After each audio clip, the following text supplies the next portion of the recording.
The Gospel stories describe Jesus impressing his followers by performing supernatural feats, walking on water, turning water into wine, and feeding thousands of people with just a few loaves of bread and a couple of fish. But most scholars we talk to think these stories were invented by the Gospel writers as advertisements for Christianity in its early years. Each of the Gospel writers is writing with a different purpose, a very serious purpose. Matthew wants to unfold the Old Testament and show how Christ completely fulfills, perfectly fulfills, literally fulfills the prophecies and promises of the Old Testament. That's a serious task. Obviously, for that purpose, he's not going to want to weave in any fiction. Luke is an historian. Luke wants to demonstrate a certain chronology and verify certain facts so that the miracles, the wonders, the signs, the claims of Christ are never put into the category of mythology, but are clearly understood as a part of the narrative of what actually occurred. That's a serious task. To weave in fictional accounts would defeat Luke's purpose. He was not an eyewitness. In fact, we're told that like a good historian, he went out and did interviews. He sorted through the evidence. He threw out that which he thought was either superfluous or unsupported, and only wrote what he knew to be a verifiable account. When we get to the Gospel of John, what we see is that John is a serious theologian. He wants to extrapolate from the events the ultimate theological value of those events. Again, to kind of weave in fiction or mythology would have defeated his purpose. In each case, the Gospel writers are serious. They believe what they're writing. It's very clear. They make the testimonies themselves. Luke wants the recipient of his history, Theophilus, to receive this that he might believe. Matthew is clearly showing that Jesus is the fulfillment of all of these prophecies. John, at the end of his gospel, says, if everything were written that had occurred, that support this notion that Jesus Christ is God, it would take more books than man has to fill them up. So it's clear that the gospel writers believed what they were writing, they were serious about it, and they were so careful to ensure that extraneous matter did not filter into their accounts. In the first century, sick people were thought to be possessed by evil spirits. Did Jesus really heal people? The way I would discuss miracles with someone who adopts a rationalistic viewpoint is to try and get at why they believe miracles don't occur.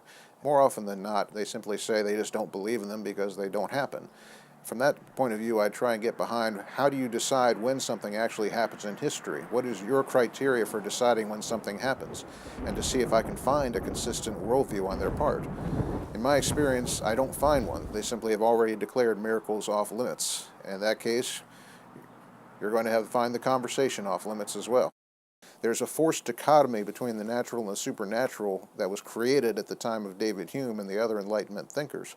You don't see any distinction between the natural and the supernatural in the Bible. You don't see those words. You see a difference between God acting and man acting, but that's not the same thing. Well, historians have certain ways of deciding when certain events that are recorded are deemed to be historical, and there's certain criteria they go by. The miracles of Jesus fit all these criteria. For example, they are attested to in multiple independent sources. The fact that Jesus could do miracles is attested not only in the Gospels, but also by pagan sources like the critic Celsus, who admitted that Jesus could do miracles even though he attributed his ability to being an Egyptian magician. We also find the same thing attested in the Jewish historian Josephus. He said that Jesus could work wonders, even though he didn't name specifics. Well, early critics of Christianity, like Celsus the pagan and like the Jewish rabbis, never denied that Jesus actually did miracles. It's only been in the past few hundred years with the Enlightenment that people have denied that Jesus could do miracles. The miracles also fit the criteria of coherence, which means they fit in with what we know of the historical Jesus otherwise. The fact that Jesus did miracles was a threat to the people who ran the temple apparatus, because they considered it their job to broker the relationship between the people and God. When Jesus stepped in doing miracles, he was saying, I'm taking the place of these people and I'm brokering the relationship between you and God. And so he was a threat to the priestly order, and of course they would want to get rid of him as soon as possible. One of the things that's interesting about the miracles of Christ is, number one, how few there were.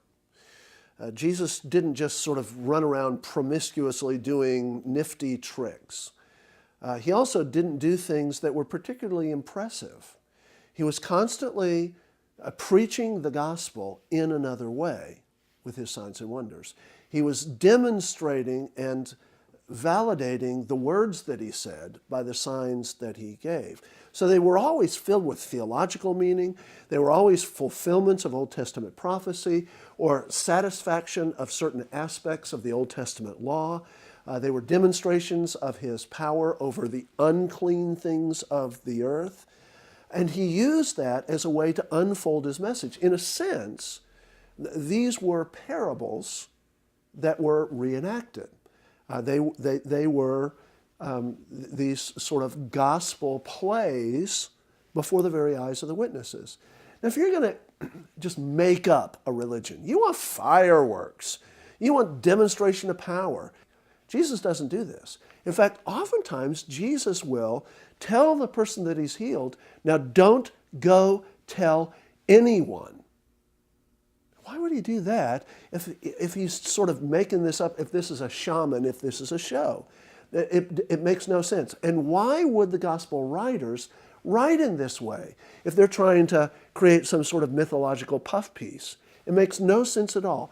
But if the signs and wonders are an unfolding of the purpose of Emmanuel, God with us, to reveal himself to his disciples, to build in them faith, to be a means of grace, to empower them to then carry on the work of the gospel after his resurrection and ascension, then and only then do the miracles make sense.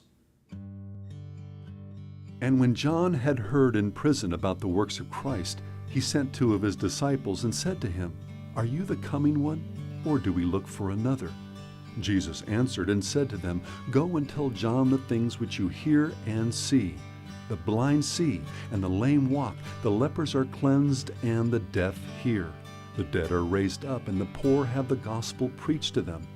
And blessed is he who is not offended because of me. Note that Jesus is declaring himself to be the Messiah, the Son of God, by showing John the Baptist that specific prophecy is being fulfilled. Hundreds of years before, Isaiah wrote of the Messiah, Then the eyes of the blind will be opened, and the ears of the deaf will be unstopped. Then the lame will leap like a deer, and the tongue of the dumb will shout for joy. At the time of John the Baptist, we have a number of different strands as far as what people expected of the Messiah, but nearly all of them expected some kind of king or prophet or priest, and certainly one that had amazing abilities, such as healing, bringing sight to the blind, or raising the dead. There were different ideas as to when and how this would happen, but there's very little doubt that it was expected of the Messiah figure at some point. Well, in the Old Testament, God is considered the master of everything that is part of man. He's considered the master of the eyes, the master of the ears, and so he is the one who would obviously be able to control these things and heal them. And that would have to be a mark of the Messiah, to be able to heal every part of man that has a sickness or infirmity within it. And one of the things that's happening in the Gospel of John is that a lot of people believe in Jesus, but they only believe in him as a healer, or they only believe in him as a teacher. They believe in him as a great prophet. But in John chapter 9, there is a man born blind who through a progression of steps, as he's interrogated by the Pharisees, as he's interrogated by his neighbors, as he's interrogated by his parents, and then finally he comes face to face with Christ a second time after his healing, we see that there is a progression in his thought. At first, he's not sure who Jesus is. And then he kind of says, yeah, well, I mean, this guy has done something. And finally he says, surely he's a great prophet. And by the very end, he makes the declaration that this Jesus is his Lord, and he falls down on his face to worship him. And through it all, Christ is gently leading him toward faith. His disciples witnessed this, and it says they were amazed. If you take the very latest book that is written attacking the divinity of Jesus and the reliability and the authenticity of the New Testament books, a book like Bart Ehrman, chairman of the Department of Religious Studies at the University of North Carolina in Chapel Hill, he's come out with a book, the most recent book, Misquoting Jesus. Well, there's nothing new in Bart Ehrman's book. There is no new set of arguments that has ever been constructed since the days of the ancient church fathers fighting Marcion and all the other heretics.